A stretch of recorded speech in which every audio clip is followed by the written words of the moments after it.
a própria morte, terra adorada, entre outras mil és tu, Brasil, ó pátria amada. Dos filhos deste sol és mãe gentil, pátria amada, Brasil.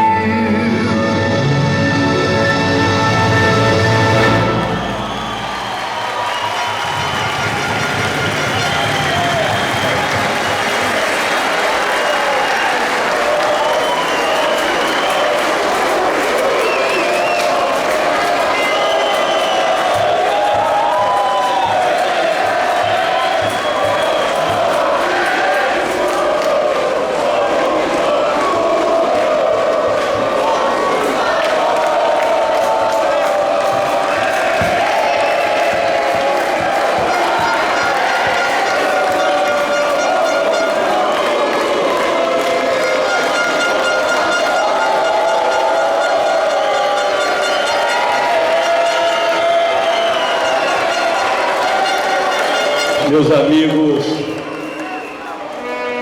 minhas amigas, de cada canto desse maravilhoso Brasil, eu acho que vocês podem imaginar a emoção que eu sinto nesse instante. O mais importante momento de toda a minha caminhada política. E as coisas não acontecem ao acaso. Peço licença a vocês para saudar de forma muito especial minha mãe, que está aqui presente, companheira de todos os momentos e de cada instante dessa caminhada.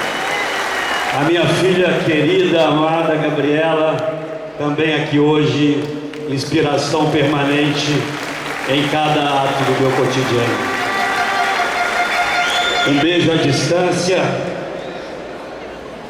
Minha esposa e meus filhos recém-nascidos, que se recuperam bem, graças a Deus, e haverão de crescer num país mais justo, mais solidário e mais generoso.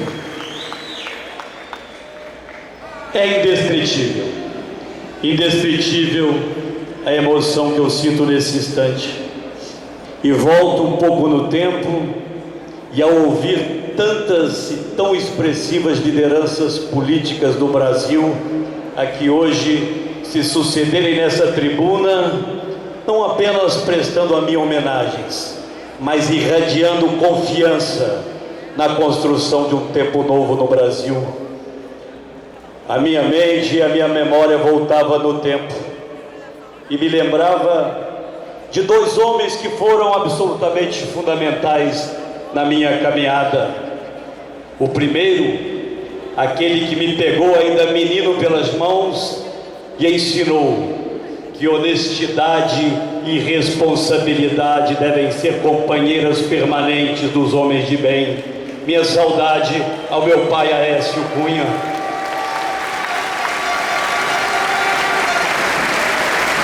O tempo passou e na minha adolescência, uma mão segura, firme, idealista e corajosa me ensinou que não existe na vida de uma sociedade uma atividade mais digna e mais honrosa do que a política, mas ele se referia à política feita com seriedade, com responsabilidade e com destemor.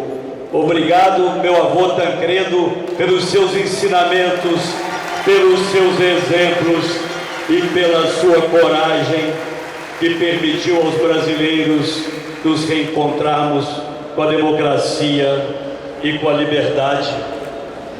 Eu gostaria nesse instante, antes de dirigir a vocês e ao Brasil que nos ouve hoje, algumas palavras, e me permitirei ler aqui alguns compromissos para o início dessa caminhada, voltar a 30 anos atrás. No momento, o presidente Fernando Henrique, em que o Brasil se unia, se unia companheiro José Serra, governador Geraldo Alckmin, em torno de um grande sonho, o sonho da reconquista da liberdade.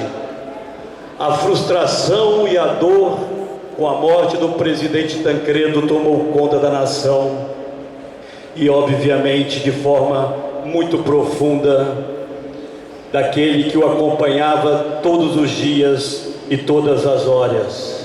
Eu peço licença para voltar a 30 anos atrás e peço ajuda a um grande brasileiro e peço que a sua voz, a voz do grande amigo e poeta Ferreira Goulart, nos possibilite essa viagem no tempo.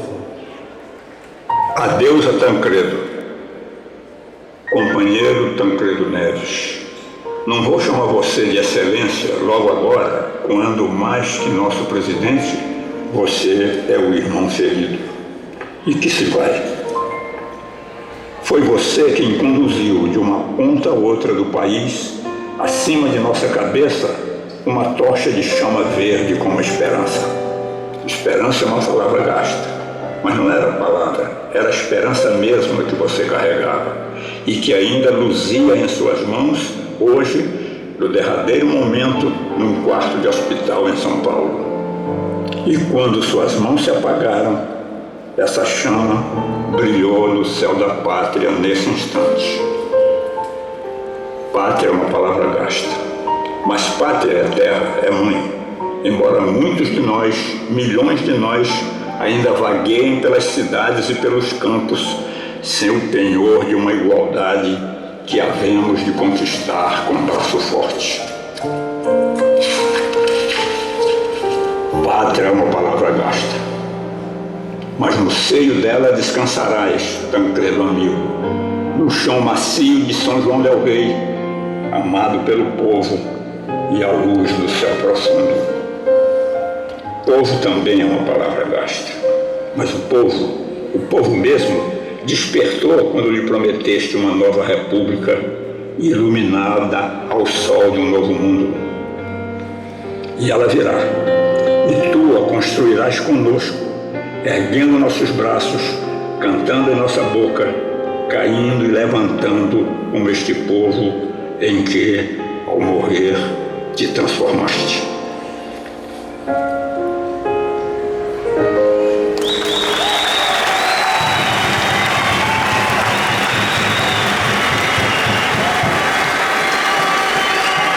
Amigos, essas palavras que acabamos de ouvir resgatam o profundo sentimento de esperança que partilhamos durante tanto tempo e que deve nos inspirar nessa caminhada que estamos iniciando.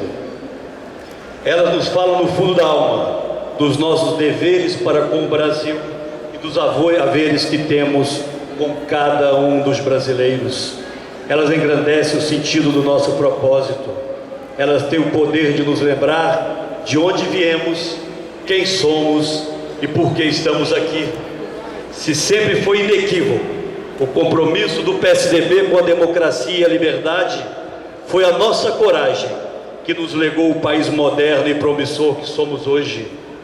Foi com ela que colocamos fim ao ciclo hiperinflacionário que aprisionava nosso crescimento e roubava o nosso futuro e atingia especialmente os mais pobres, os que mais precisavam, os que menos tinham. Com a determinação do presidente Itamar e a liderança inconteste do presidente Fernando Henrique, transformamos a realidade brasileira de forma estrutural e definitiva com o Plano Real. Isso quando quase ninguém acreditava que fora possível. O Plano Real não garantiu apenas o poder de compra do salário. O Plano Real reconquistou para o Brasil o mais simbólico valor de que uma nação pode dispor: confiança nela própria. Foi a nossa vocação transformadora que construiu o Brasil do nosso tempo. A nossa visão estratégica criou a Lei de Responsabilidade Fiscal para que o dinheiro do cidadão fosse mais bem cuidado e aplicado.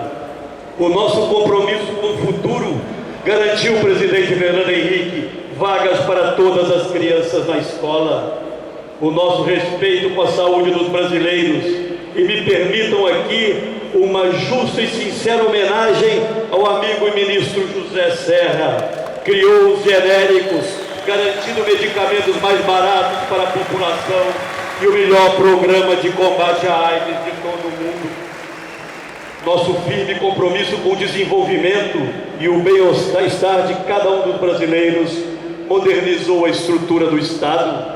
Ampliamos o acesso a serviços como o das telecomunicações, que abriram as portas do futuro para o país e criaram novas oportunidades de trabalho para milhões de brasileiros. Quero afiançar a cada um de vocês que viajaram pelo Brasil para que aqui pudéssemos nos encontrar.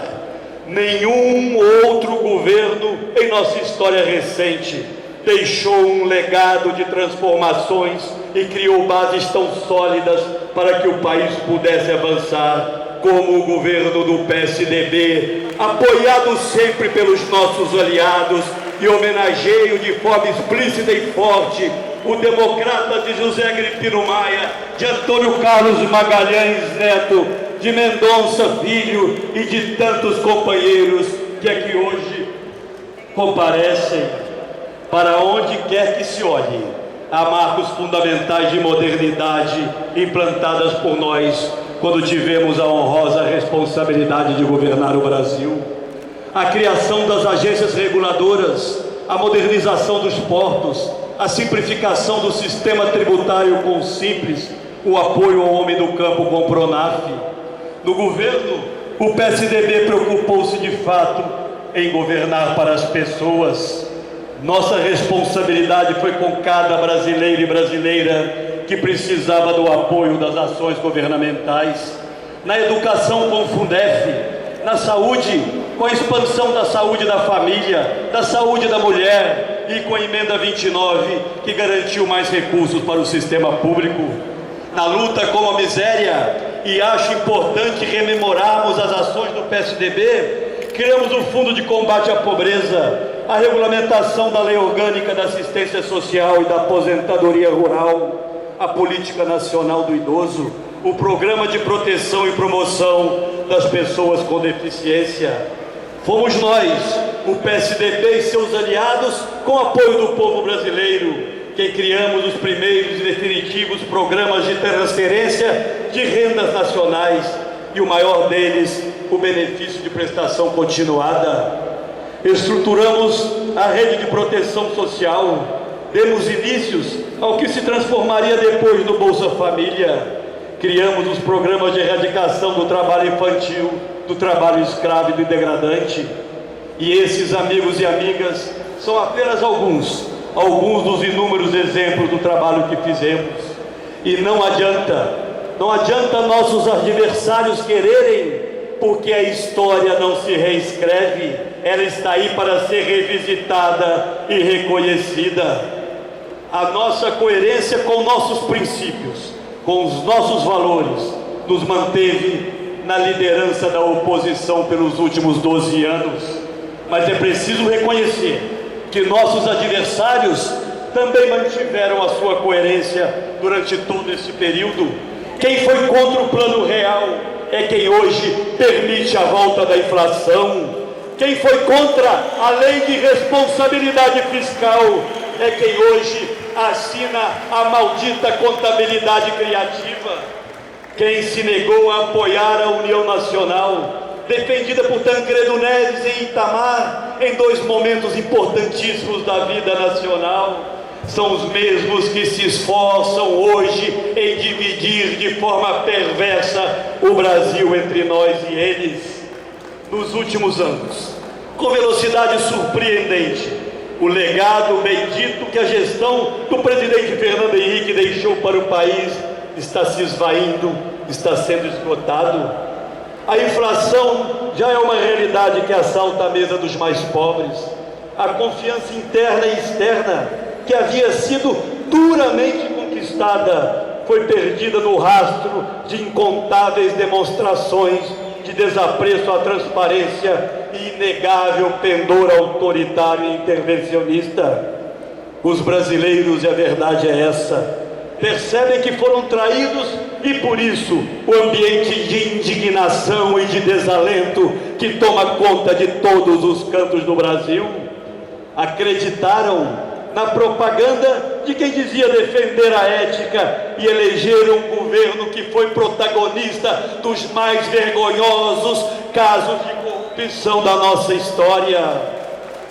Acreditaram na propaganda de quem dizia defender o patrimônio público e eleger um governo que em poucos anos vem aniquilando o mais valioso patrimônio construído por gerações de brasileiros. A Petrobras, patrimônio de todos nós, construído durante 60 anos pelo esforço de brasileiros e brasileiras, apenas no governo da atual presidente perde metade do seu valor, deixa de frequentar as páginas econômicas para frequentar quase que diariamente as páginas policiais.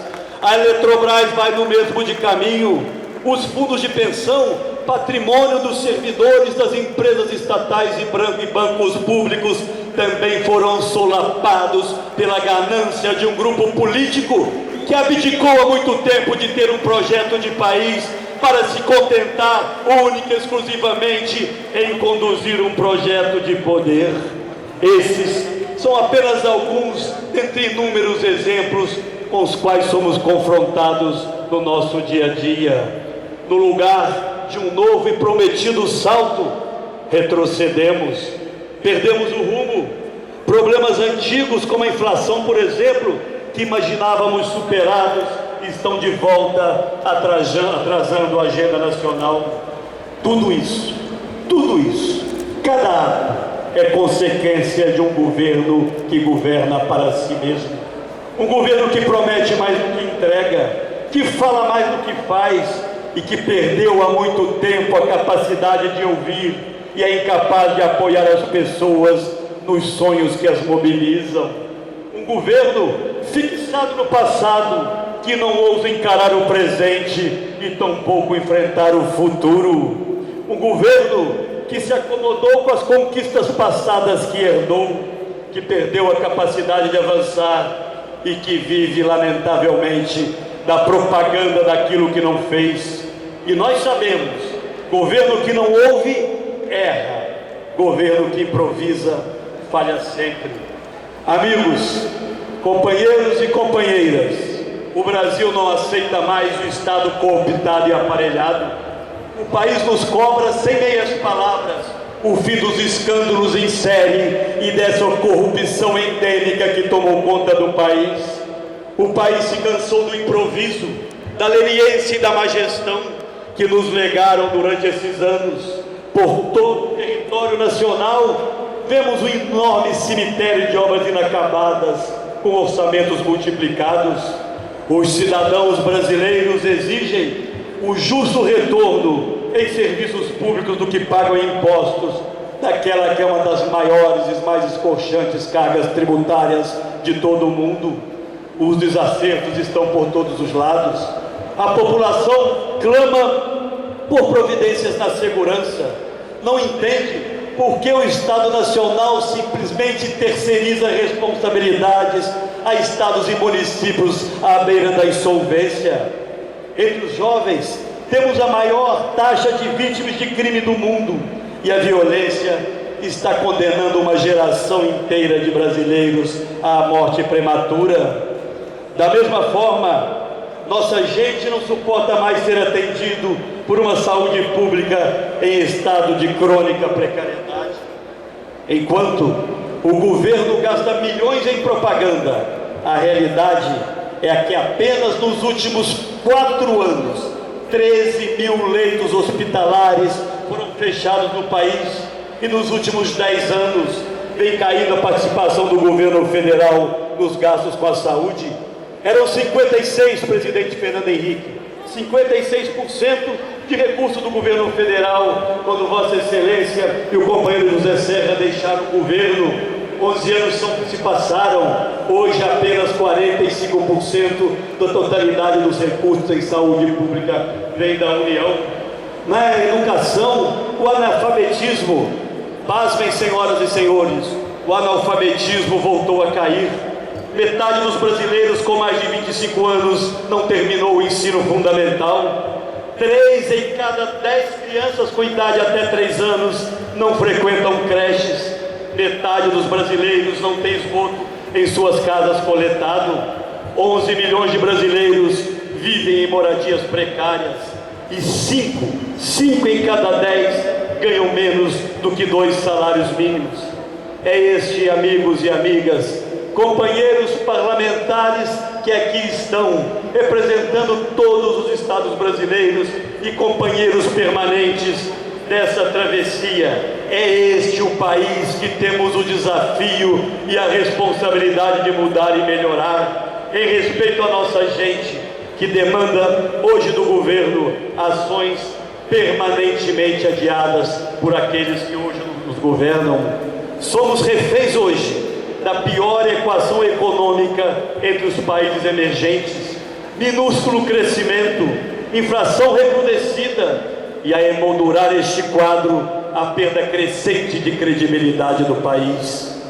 O descontrole dos gastos, o desperdício, o desleixo com o dinheiro público engolfam nossa capacidade de investimento e impedem que realizemos as prioridades reclamadas pelos brasileiros. Não tem havido recursos para modernizar os portos do país, as rodovias e metrôs brasileiros, mas há dinheiro de sobra para fazer obras em países alinhados ideologicamente com aqueles que hoje comandam o país. Isso é vergonhoso. E eu lhes pergunto, por que esses financiamentos a esses países têm um selo de financiamentos secretos dados pelo BNDES? O que será que eles tanto temem ao não permitir que a sociedade compartilhe a informação e em que condições eles foram dados? Mas eu asseguro aos senhores, dentro de pouco tempo, vou mostrar ao Brasil em que condições esses financiamentos se deram e quais benefícios eventuais trouxeram ao nosso país. Não podemos, companheiros e companheiras, aceitar mais essa reiterada e perversa tentativa de dividir o país ao meio. Temos sim que lutar com toda a nossa energia para derrubar os muros que dividem os brasileiros em várias condições. Existem muros que precisamos derrubar permanentemente, não apenas aqueles que o governo federal busca construir todos os dias. Temos, e isso é grave, que derrubar o muro que cada vez mais separa os cidadãos brasileiros dos políticos e dos seus governantes. Faremos isso eliminando privilégios e comportamentos da classe política que não cabem mais numa sociedade plural, democrática e moderna. Vamos construir relações políticas dignas, feitas à luz do dia e com a transparência que não ocorre hoje. Já passou a hora de todos sermos tratados como iguais, com deveres e direitos iguais. Precisamos derrubar muros e construir pontes. Ao longo de toda a minha vida, companheiros e companheiras que me acompanham, sempre busquei ser um construtor de pontes, jamais um dinamitador delas. Precisamos erguer pontes que permitam o reencontro dos cidadãos, como disse, com seus representantes, mas também pontes que possam unir governo e sociedade numa nova direção, pontes que possam nos aproximar uns dos outros. E é urgente um enorme esforço de cada um de nós, de todos nós, para nos reencontrarmos com o país e com a nação que sempre fomos. Não podemos deixar que a indignação nos paralise, que o rancor nos consuma, que o individualismo nos afaste uns dos outros. Precisamos resgatar a alegria própria de nós brasileiros, alegria que nasce da confiança e da certeza de que é possível melhorar sempre, alegria para transformar o que é preciso ser transformado. E o Brasil, amigos, precisa reencontrar-se rapidamente consigo mesmo.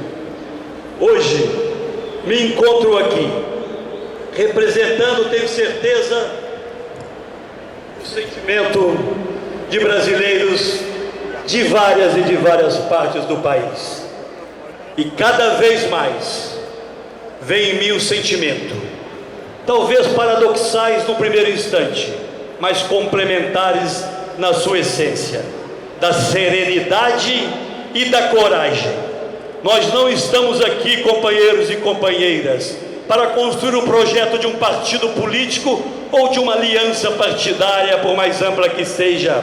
Nós estamos aqui para dizer um basta definitivo àqueles que se apropriaram do Estado Nacional e iniciarmos no Brasil um novo e generoso ciclo onde haja educação de qualidade, saúde digna e segurança na porta das famílias brasileiras.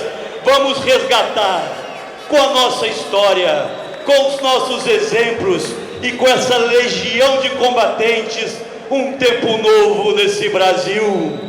A cada dia que passa, por cada estado e região pela qual ando, eu percebo que há não apenas mais uma brisa, mas uma ventania por mudanças, um tsunami que vai varrer do governo federal aqueles que lá não têm se mostrado dignos e capazes de atender às demandas da população brasileira.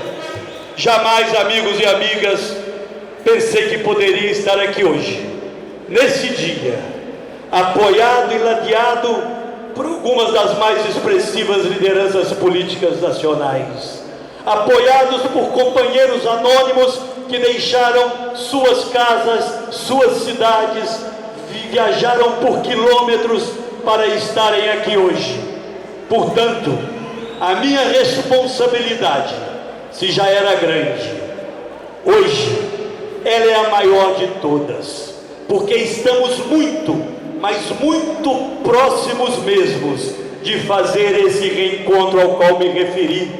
Se coube a Juscelino Kubitschek, querida Maristela, há 60 anos atrás, permitir o reencontro do Brasil com o desenvolvimento e com a modernidade, coube a Tancredo, 30 anos depois, permitir que o Brasil, querida Gabriela, se reencontrasse com a democracia e com a liberdade.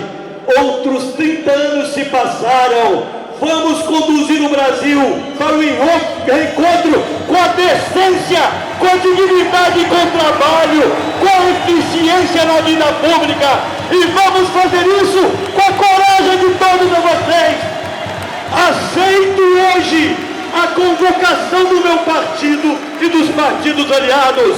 Sou candidato à presidência da República para mudar o Brasil, para transformar a vida dos brasileiros. O Brasil merece mais, até a vitória do trabalho e da seriedade para o novo Brasil. Muda Brasil!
Sei